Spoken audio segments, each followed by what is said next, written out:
Good evening, folks. My name is Bizina Mosiashvili. You're watching the Daily BAAS Buzz.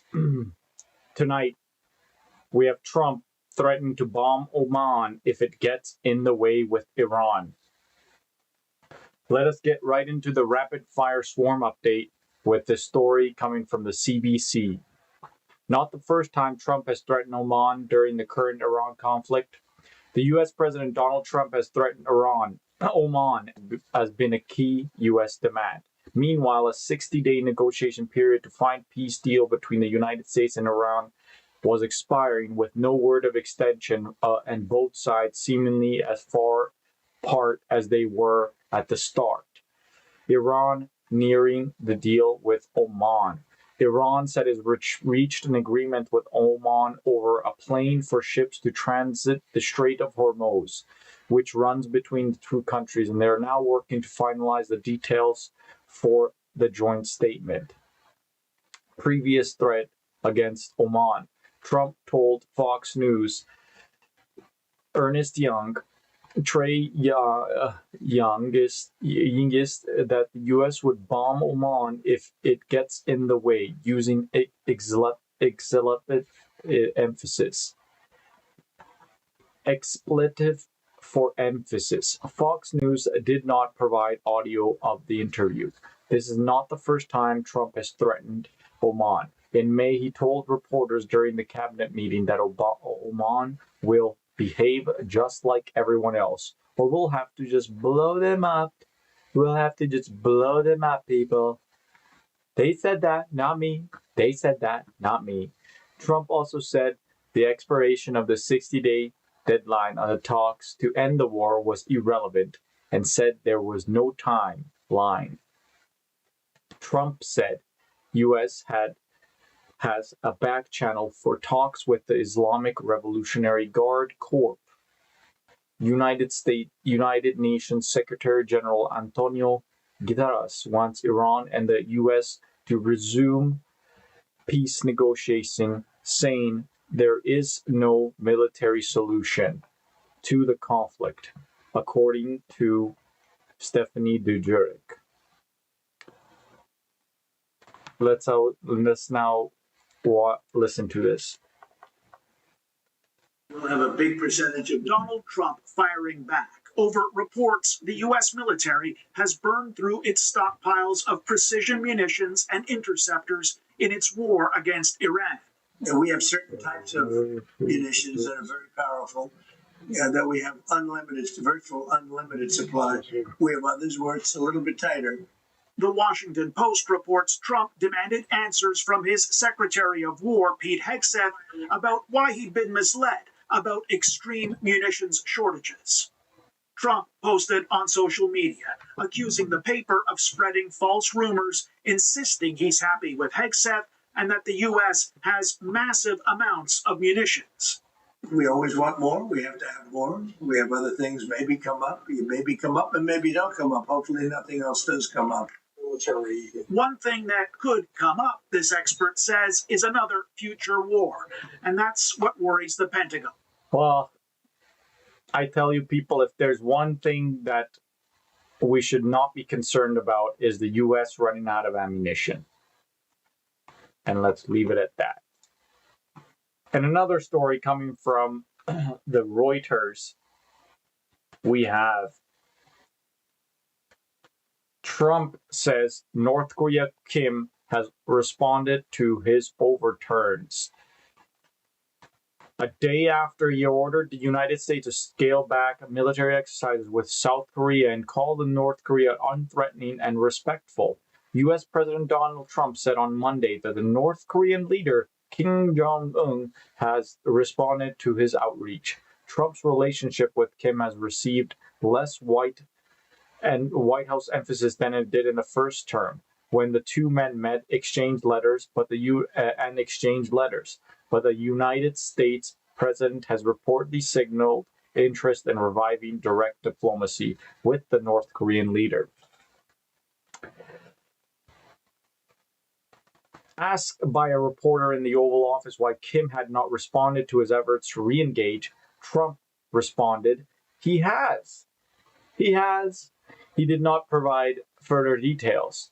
White House officials and North Korean missions to the United Nations in New York did not immediately respond to when asked to comment.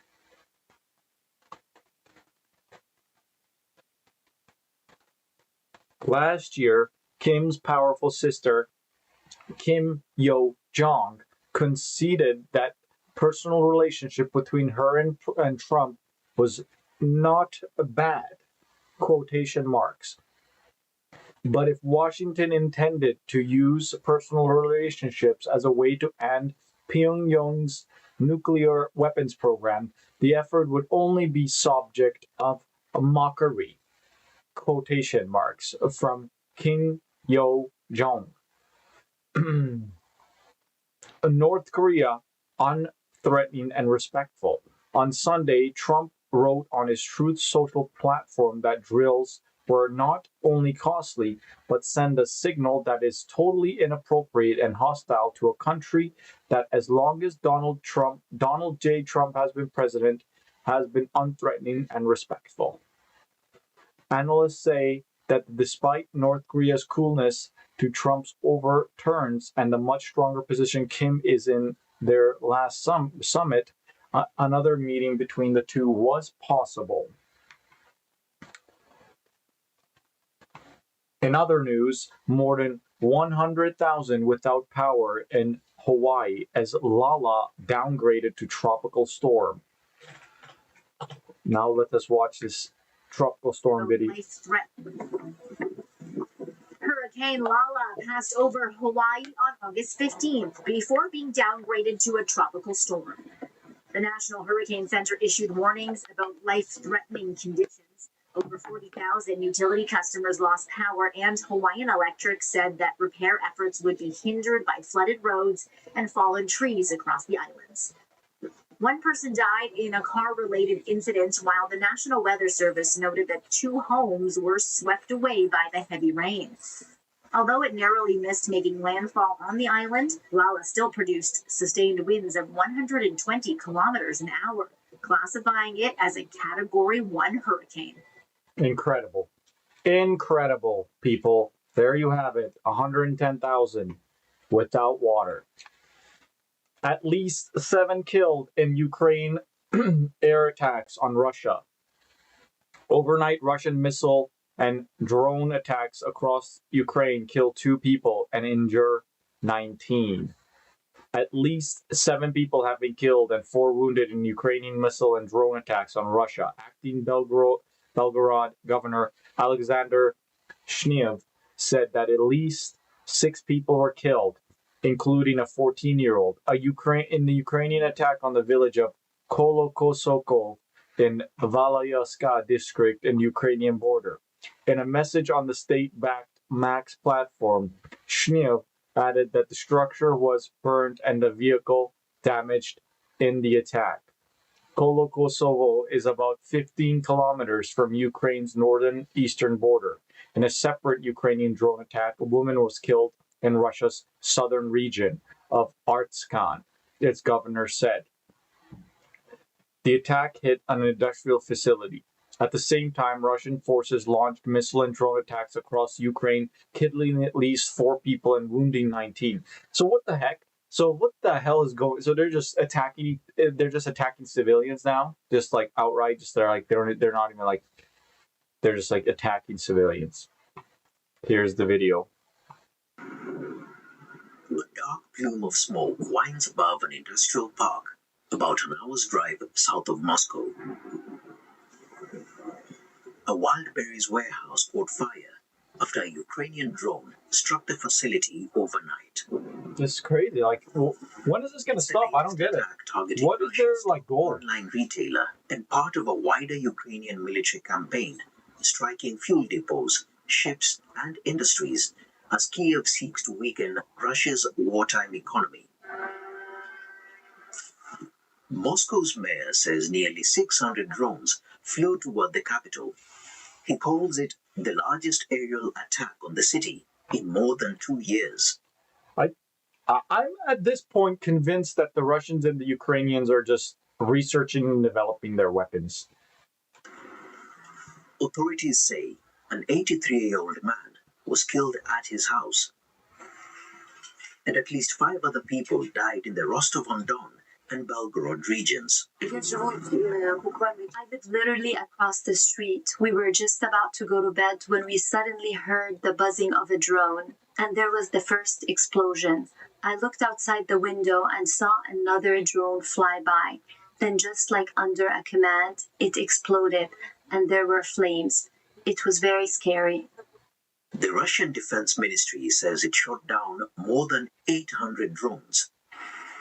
That's The insane. forces also hit a Ukrainian military site, a steel plant, and an oil refinery, according to the ministry. Emergency services say at least 5 people were killed across Ukraine, while 20 others were wounded. Both sides accuse each other of using civilian areas to store and produce weapons. We live in a country where we expect an attack every day. Every day we live under missiles and shelling. Just like a book vendor. Like, this is insane. Like, this lady is selling books, and she's literally in a war zone.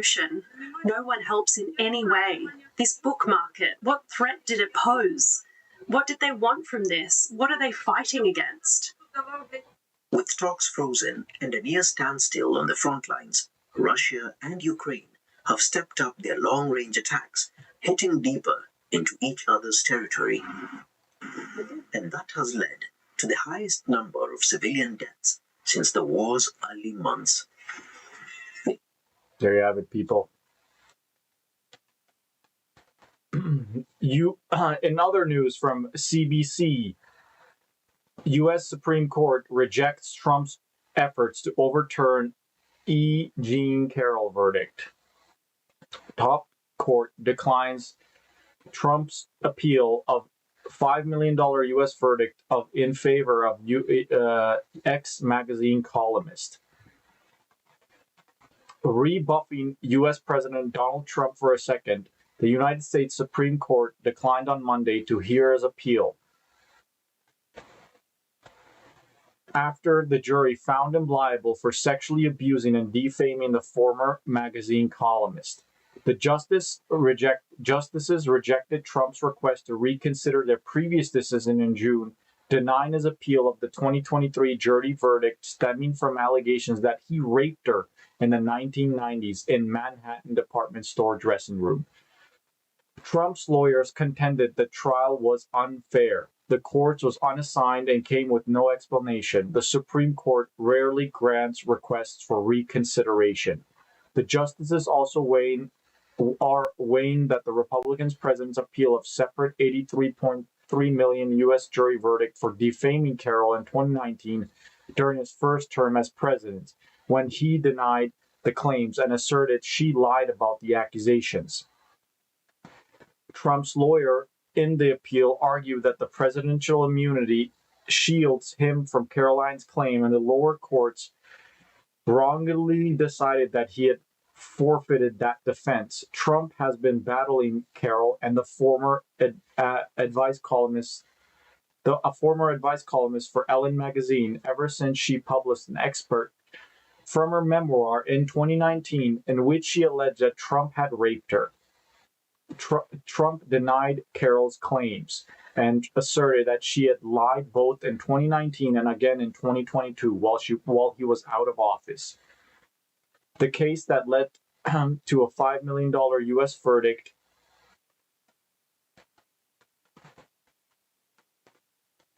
following the Supreme Court's denial in June of Trump's appeal, Carroll collected nearly $5.6 million from Trump. The payout represented the original $5 million U.S. civil verdict, plus interest. Story coming from CTV News.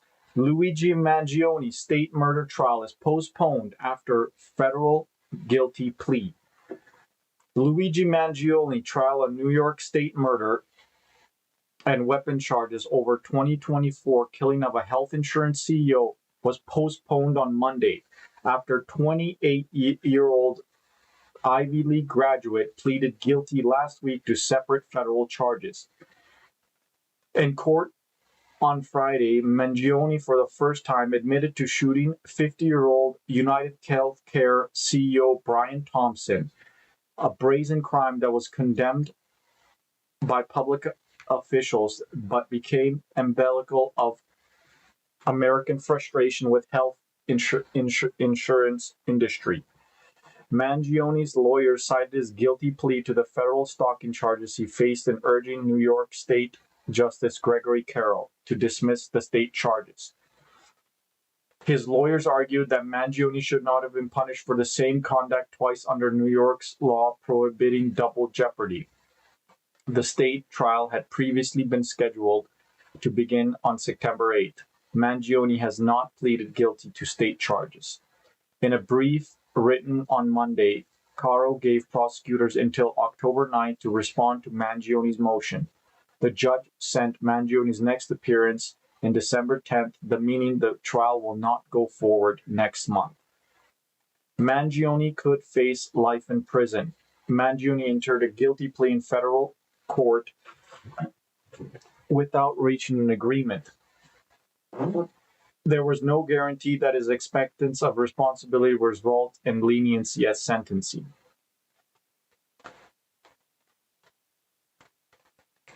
Mangione is due to be sentenced in his federal case on December 18th. And finally, for our what do South Korea and Iran? And finally, for our Hive report of today, we're going to look at a story from the BBC. BBC breaks down Trump's latest shift on North and South Korea. Have to do with each other. What do South Korea and Iran have to do with each other? Well, this is the first time, really, that Donald Trump has returned to what was a big theme in his first term, trying to get North Korea to ditch nuclear weapons. We will have no choice but to totally destroy North Korea. And suddenly, in term two, he's come back to it again, calling on Kim Jong Un to get rid of his nukes. But Donald Trump's also having a go at America's ally, South Korea, he says, because they didn't help him in his war against Iran. And he said that it's costing too much for America to have this huge military presence in South Korea. It's got something like nearly 30,000 troops in the country, and they do these annual military drills together. Donald Trump saying that's costing too much. He's not getting bang for his buck. He wants more from the South Koreans. And so he said that it's all looking hostile to Kim Jong Un, the dictator in the north.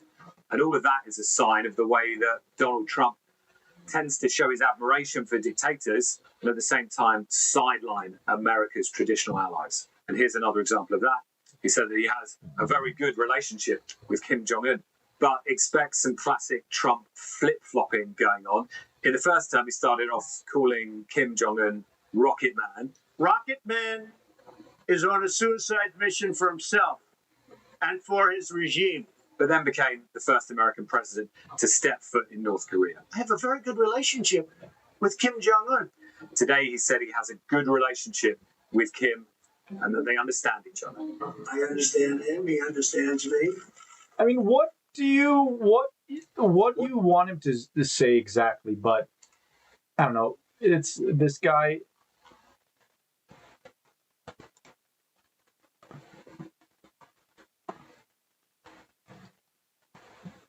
So President Donald Trump said the U.S. will substantially reduce joint military exercises, citing his very good relationship with Kim Jong Un. He also noted on Truth Social that South Korea has recently declined to join U.S. in denuclearization of Iran. Trump posted, "These exercises are not only costly, with much of these costs paid by for the United States of America, as usual, but send a signal that is totally inappropriate and hostile." Seoul said it was reviewing Trump's comments, adding it hoped a favorable relationship between Washington and Pyongyang could lead to meaningful talks. Earlier, South Korea said drills with U.S. would proceed as scheduled. It comes after North Korea this month conducted ballistic missile tests banned by the United Nations. Oh, what a surprise. They're shooting more rockets into the ocean. Trump said his social media post was too late to cancel as U.S. and South Korea were due to start their annual military exercises on Monday. He added, while somewhat unrelated, I recently asked the president of South Korea if he would like to join us in the denuclearization of Islamic Republic of Iran, and they said, no thanks. Trump's announcement came less than 24 hours after he posted an old photograph of himself and Kim from 2019, writing the two were great friends, despite the unfriendly look on the particular picture. Speaking to reporters in the Oval Office, Trump explicitly linked his decision to South Korea's refusal to give us a little hand with Iran. We have 39,000 soldiers over there guarding you from Kim Jong Un, your next door neighbor, and you're not going to help us on a very easy military operation in Iran, he said.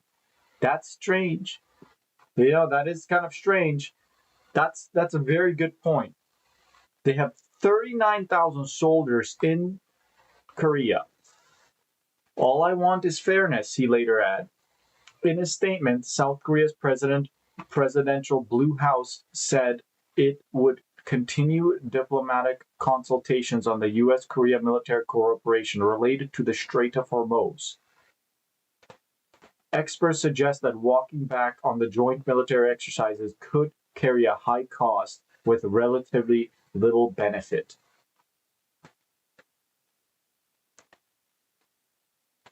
They said that the 11-day event would be similar to scale to previous years with about 18,000 South Korean soldiers participating.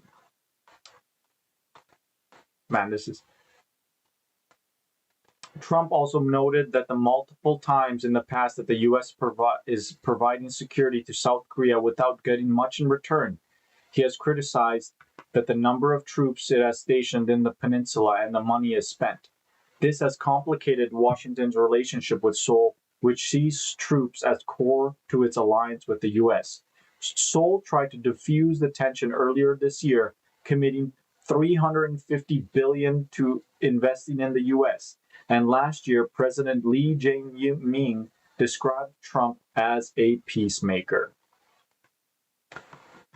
There you have it, folks. Trump is not happy with the Koreans. Or maybe just one of the side of Korea. Now, let's take a look at what do we got going on in Hives Gone Wild segment.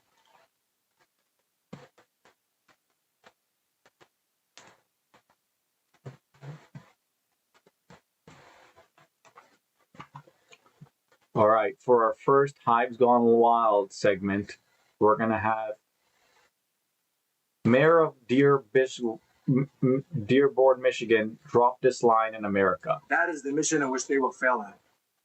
I was just 11 years of age when I had the first gun pulled on me for being Muslim, the days after 9/11. It's been 25 years since that day.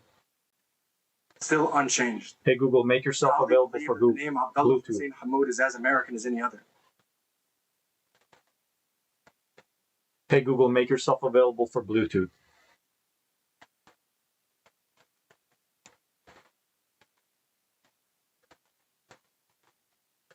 Trying to connect to my Bluetooth device. It's not. We're having an issue. What is he saying here? That is the mission in which they will fail at. I was just 11 years of age. I've put the bedroom speaker into pairing mode. Please look for it in your Bluetooth settings to connect. Okay. Sorry, folks. Let me just try to connect my Bluetooth thing here.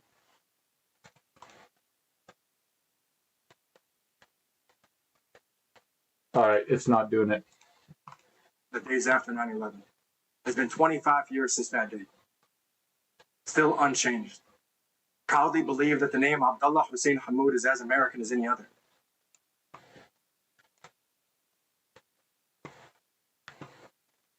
Yeah. All right. Amazing. Trump hosts 16-year-old lifeguard, Ryder Williams, an absolute hero. Oh, this is the lifeguard that saved the kid. They're going to look up to Ryder. They're going to look up to Nathaniel, the way Nathaniel handled it. He was cool considering the problems I was watching. He was very cool.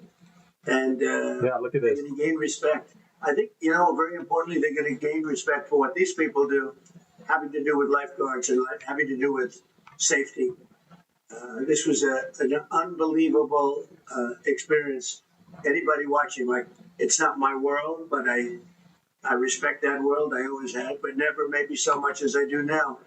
So I think you bring, to your profession, to what you do and what you do so well. You brought tremendous grace and experience, really tremendous grace, tremendous a feeling that it's so amazing to see this happen, to see it before your eyes. And I don't think any other, I've seen search, I've seen rescues before. I've never seen anything quite like this. It's been a great thing for your profession, and people are going to respect it even more, respect you even more. So we showed this video just last week, folks, and there he is. So he was 16 years old, the lifeguard. Incredible work. Anybody watching, it's not my world, but I respect that. You have him here saving him. So much Look at as this. I do now. So I think you bring, to your profession, to what you do and what you do so well. You brought tremendous grace and experience, really tremendous grace, tremendous a feeling that it's so amazing to see this happen, to see it before your eyes. And I don't think any other, I've seen search, I've seen rescues before. I've never seen anything quite like this. It's been a great thing for your profession, and people are going to respect it even more, respect you even more. So yeah, I just thought, wow, props to this 16-year-old. Incredible. Let's go back to display capture.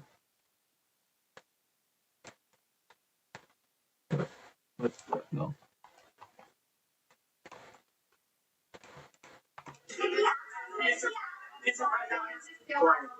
Quiet. You're very disrespectful in front of this young man. Okay?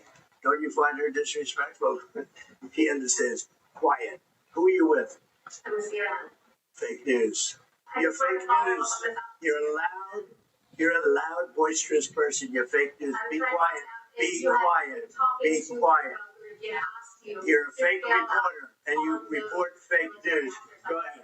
Mr. President, is there enough food on the USS Lincoln? Yeah, it is. That was a CNN fake report. Can you believe this? He was that's the kid. So he chastiated for screaming in the Oval Office, and even got the 10-year-old next to him to agree. Hilarious. All right.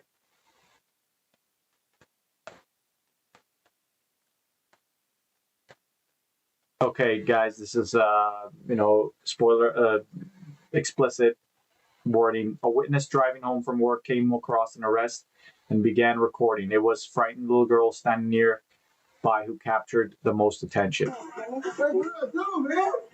Hey, what I do? My daughter, my kid's right here. Hey, what I do? Can you come? Please, you're being detained. Put your hands up. For what? You're being detained. Put your hands up. For what? Put your hands up in front of you. For what? I'm not going to ask again. For what? For what? For what?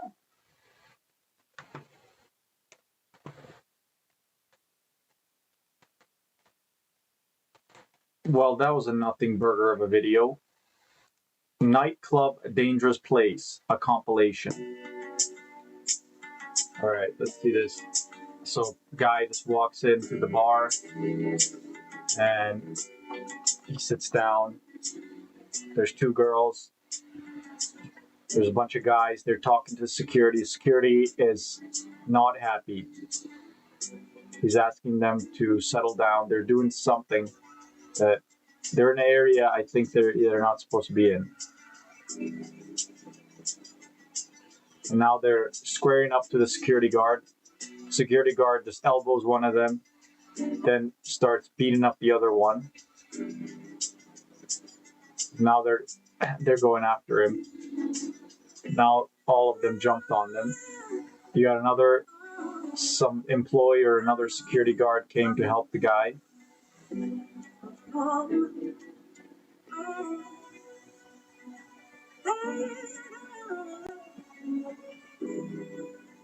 Oh, now you're getting a bunch of people involved. Oh, they got the guy out, and he somehow got knocked. Now he's being stomped on by the security guard.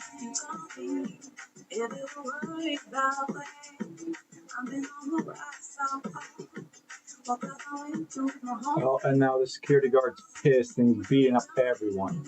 In the next compilation video,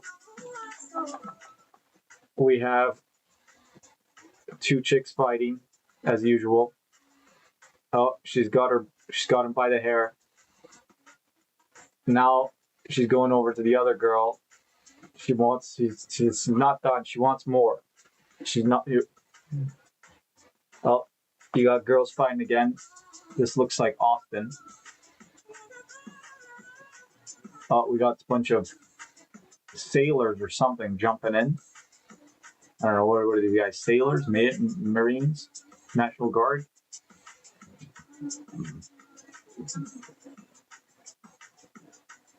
Now they're all just squaring up. Oh.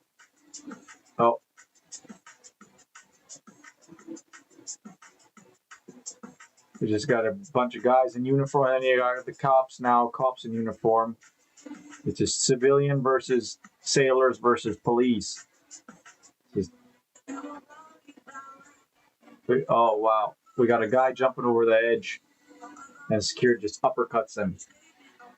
And now we have another one where we just have two assassin motorcycles to shoot up a club.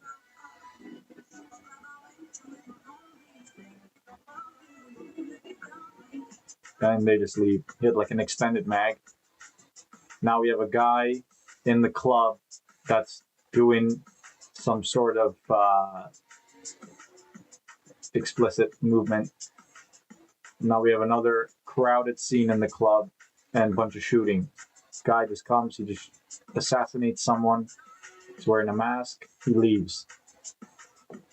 Now we have police attacking somebody, and then the guy pulls out a gun and starts shooting, and the cops shoot him back.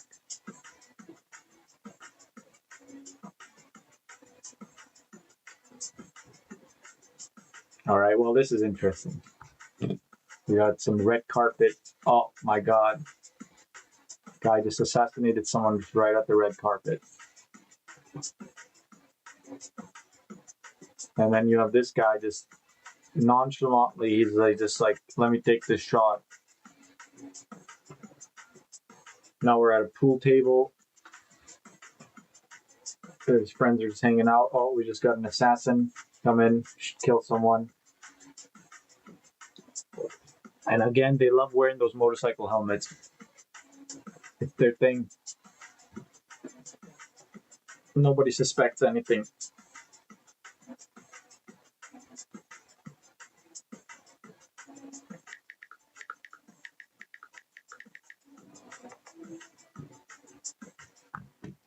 All right. Let's see what we got for our next Hives Gone Wild.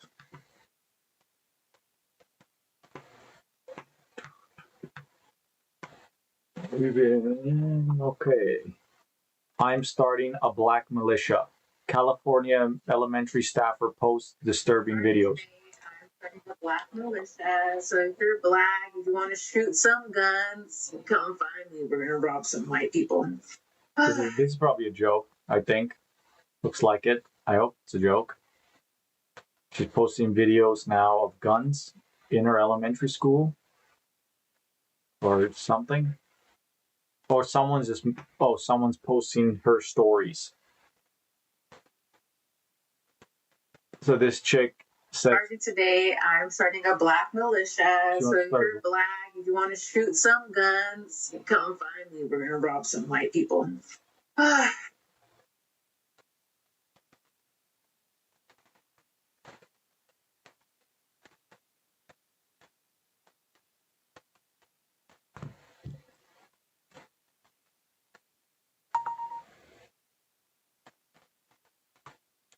All right, man. Well, hey, you're gonna get stuff like this, but why is she a elementary? Madeira Unified School District announced that the staff member has been issued a temporary restraining order after posting disturbing videos.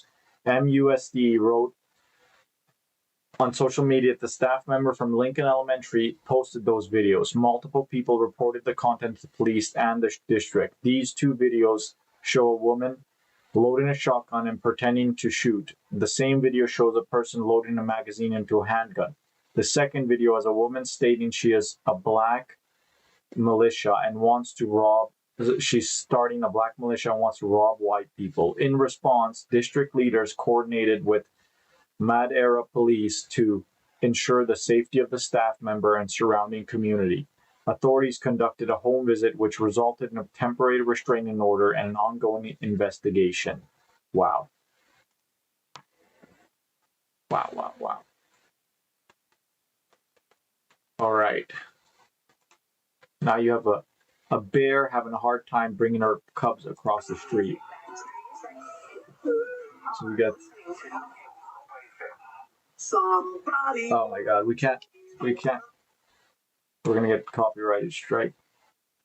So this bear is trying to get its cubs over, and it got one cub, and the other cub followed, but the third cub stayed behind.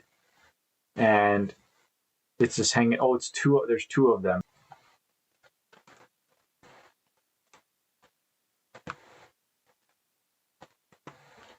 All right, man steals flock camera, still attached to 18-foot pole while draped in American flag.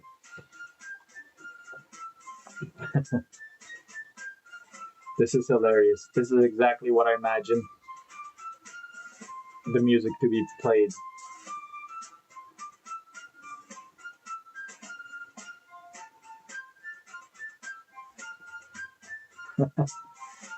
Just have two security guards following a guy on a pole. This is hilarious.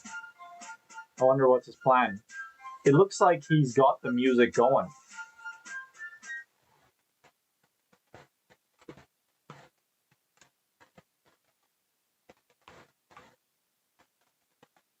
Let's just watch that one more time.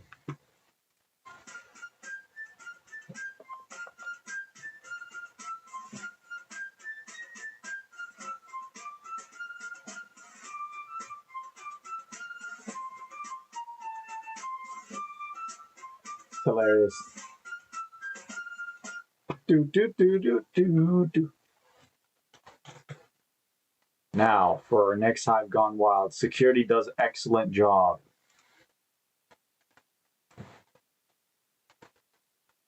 Security does his job well. We got an intoxicated individual squaring up to a security guard. Security guard is not moving a beat. He gets headbutted. He kicks one of the guys to the ground.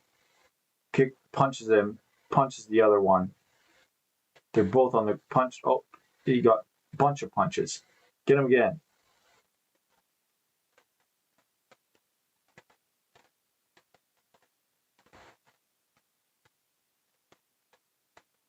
The guy's still trying to fight. People are holding him back.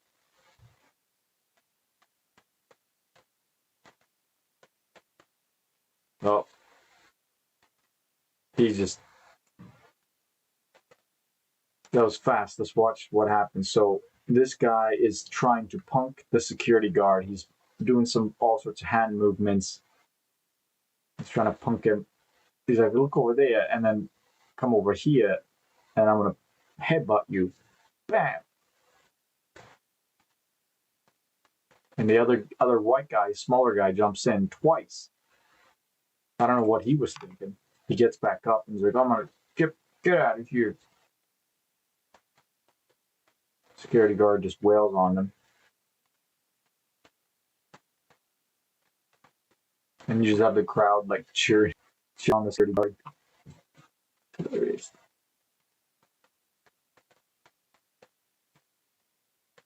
Heated exchange erupts between Chicago resident and police officer.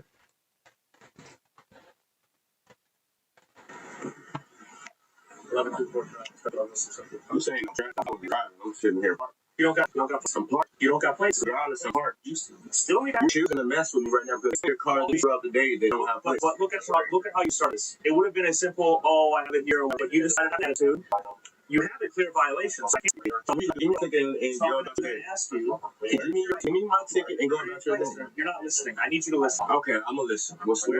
You're asking, listening and ask the question. Yes. You're asking. I'm listening. How old are you? I'm listening. Okay. Where are your plates? That's a question. You Right. said listen. Answer the I'm not answering shit. Do your job. I am doing my job, sir. You don't have plates on the vehicle. Okay, so what happens next? I'm asking you politely. What happens next? Okay, do you have a driver's license? You should have been asked that. Well, another nothing burger of a video. That was not a heated exchange. The Viet Cong Chi tunnels near Saigon. They have a bad habit. Every time they open the door, they will be waiting for them. Then what? Ho Chi tunnels.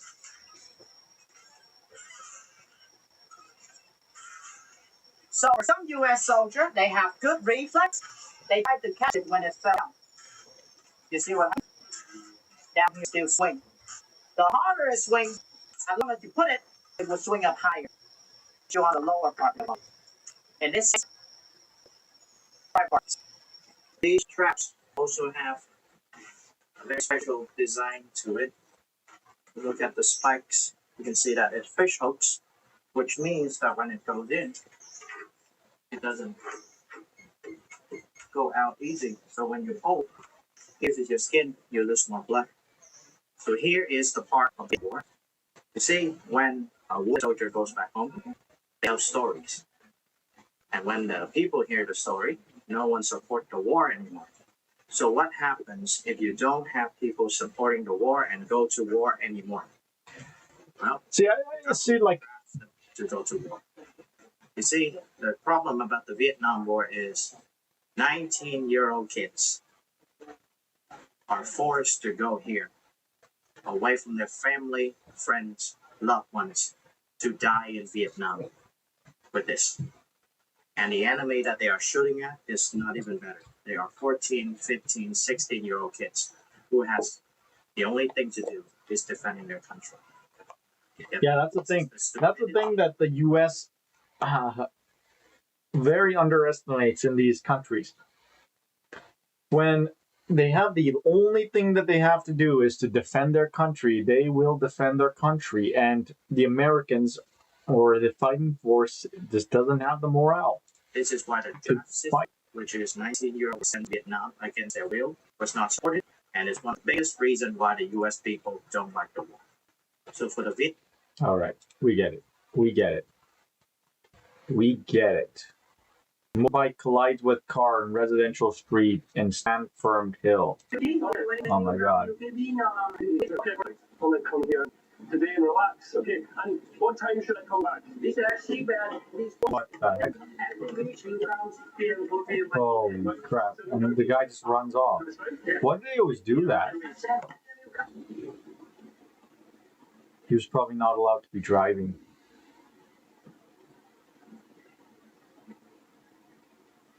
They're all pointing at him. Got a bunch of Hasidic Jews. Oi, oi, oi, vey, oi, vey, oi, vey, oi, vey. Hey, oi, vey. Over there, he went over there. I saw him, he went over. Oh, wait. I think these are British Hasidic Jews. They're not New York Hasidic Jews. I don't know how they sound like. I think they sound similar. Okay, let's see that again. Okay, perfect. Come here today and relax. Okay, and what time should I come back? It was this guy that. So you have this car approaching, Then the guy comes, the car stops for the guy. They both hesitate.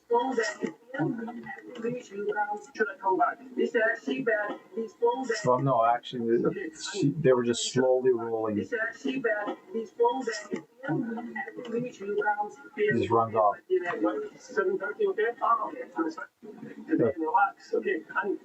So you just have the motorbike. Oh shit! Oh shit! I gotta get the fuck out of here. Then you have the Hasidic guys. Oy vey! Oy vey! He went over there. I saw him with my own two eyes. He went over there. He was a young Muslim man. I know it. Anyways.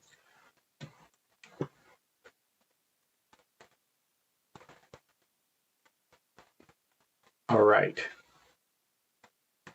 Oh, yes.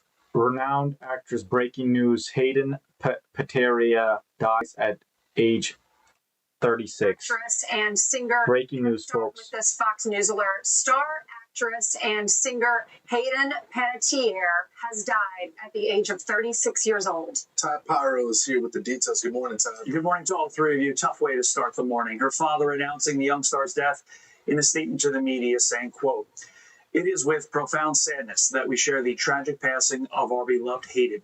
She was an incredible light and a force of nature who brought immeasurable love and joy to all who knew her and to the millions who watched her on screen." Panettiere began her career young, finding fame starring alongside Denzel Washington in Remember the Titans before landing a leading role in Heroes, where she jumped to international fame playing a superpowered high school cheerleader. She later starred in the hit musical drama Nashville, where she saw both career and commercial success, earning 2 Golden Globe nominations and having multiple songs break in to the Billboard Hot Country Songs chart. This time stop, but there's a little glowing. Just enough for me to run towards knowing. We're going to get a copyright strike for that. There you have it, folks. Breaking news. All right. Absolute chaos erupts at Wisconsin State Fair as teens begin beating anyone in sight. Oh, it's a teen beatdown or something.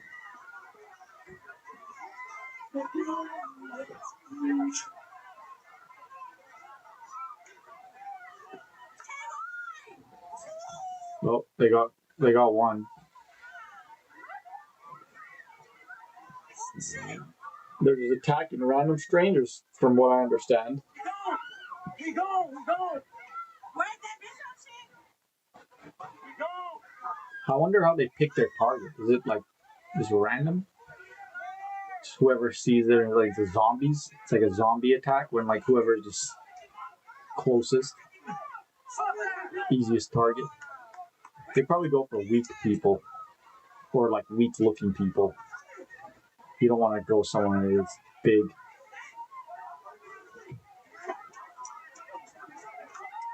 Well, they're going in there. Wolf pack again. Oh, they found someone else. They got another one. I don't even know what the hell is going on in this freaking video, man. All right. Let's see what we got here. I'm not actually complaining. I'm very happy with my current gender presentation. But oh my god, there are so many cute shirts that are just slightly too feminine that I can't wear anymore. Like, I still wear lace and stuff, I still wear sequins, I still wear pink and butterflies and everything. But sometimes a shirt is just too feminine, and it's... Damn it. There were so many shirts that were like $3 that were so good, but I couldn't see myself wearing them anymore. These people just want to be different. Everybody just wants to be different, and this is their way of being different. The migrant woman trying to sell refreshment was going for "This is why I left Venezuela."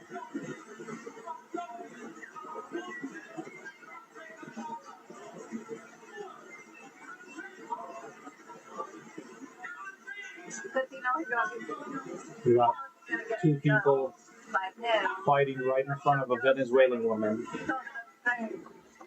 I think she has a baby on her back.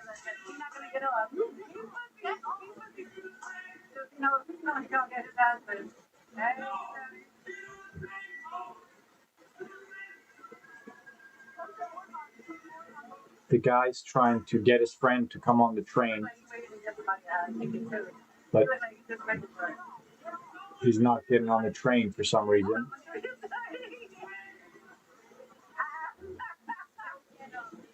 What's gonna happen? Oh, they're gonna fight. Looks like they're gonna fight.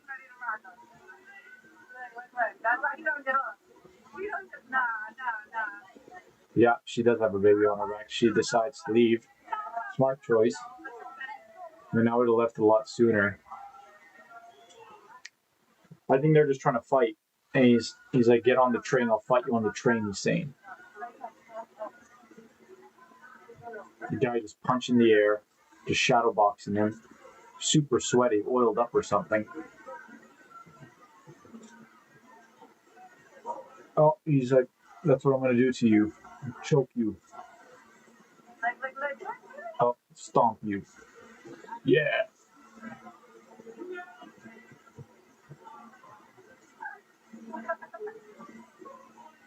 Well, there you have it, folks, with New York for you.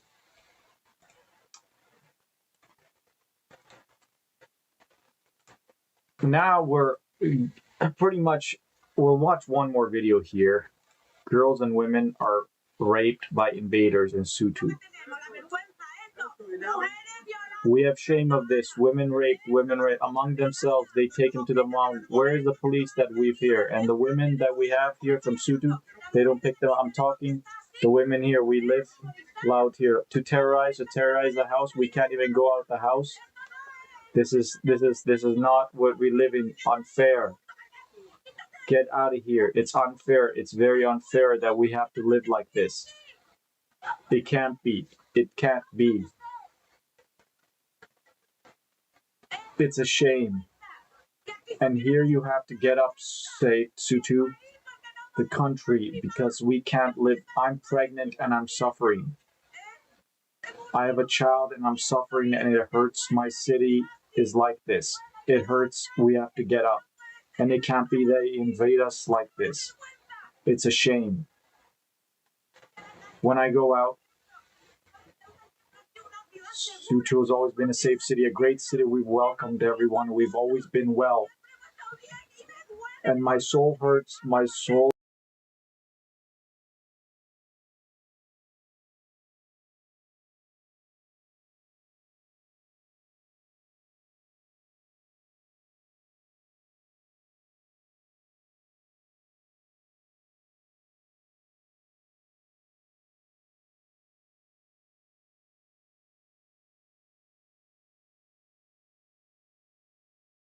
was torn from inside, seeing my city like this.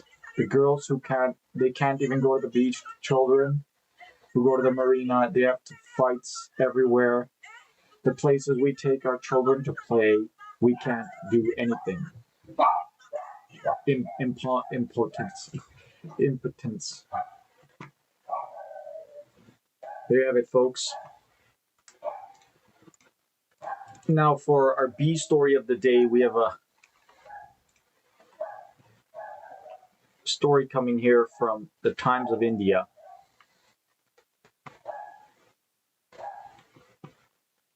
A ground beneath 390-foot wind turbines in Poland became unexpected nesting and feeding grounds for wild bees and farmland. At a wind farm in western Poland, the ground beneath the turbines has quietly turned into an unexpected pollinator territory. A wind turbine stands 390 feet tall above sprayed grain fields near Gotask. An unmown gravel patch encircling its base has been found to hold as many wild bees as a semi-natural grass set aside nearby for conservation, and considerably more than the crop fields surrounding both. Researchers spent a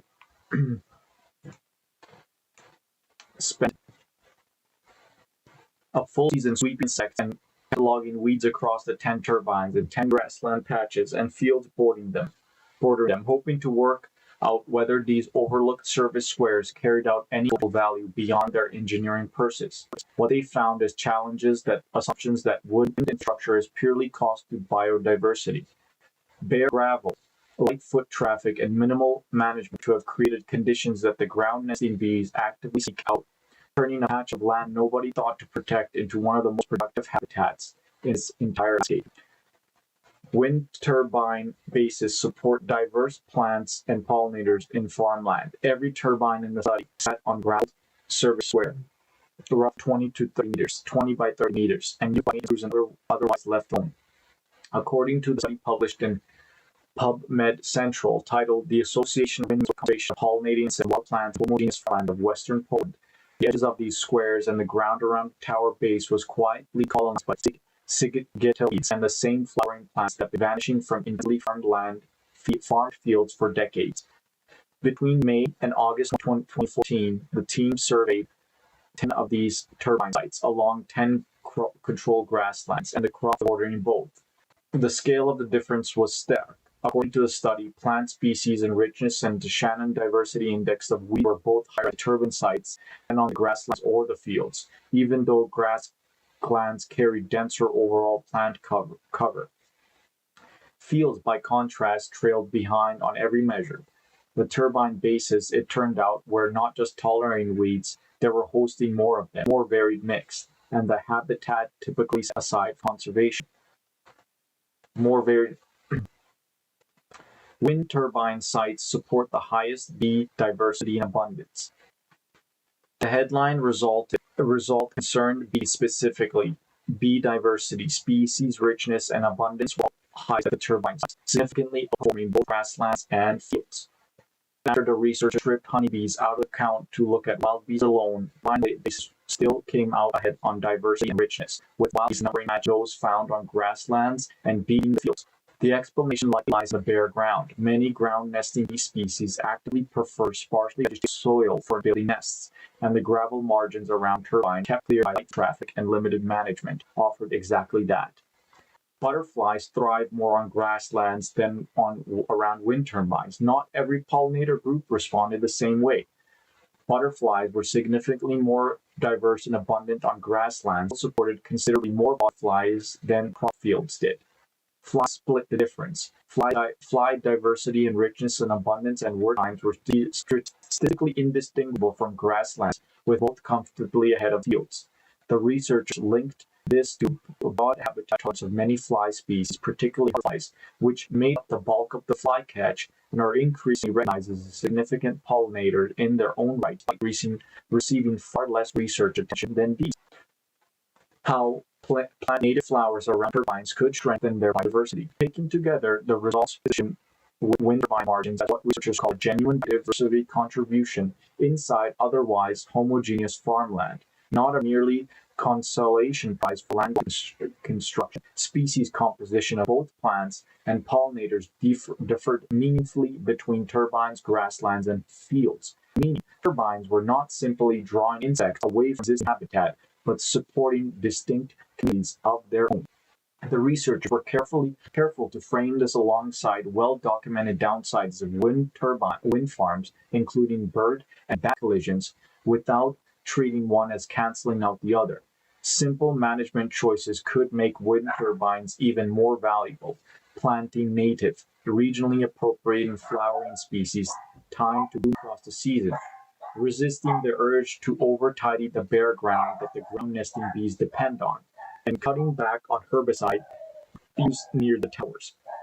In a landscape where 76% in the district was already given arable land, the unassuming gravel ring around the turbine bases emerged unlikely refuge, a proof that even industrial infrastructure can leave for wild things to persist.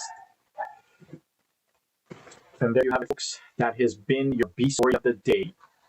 Wind turbines, actually a secret oasis for wild bees. Thank you everyone for watching. Join us. This is an updated schedule. We're only going to live stream once a week on Monday at 8 p.m. Mountain Standard Time. We will see you next week. Adios, amigos.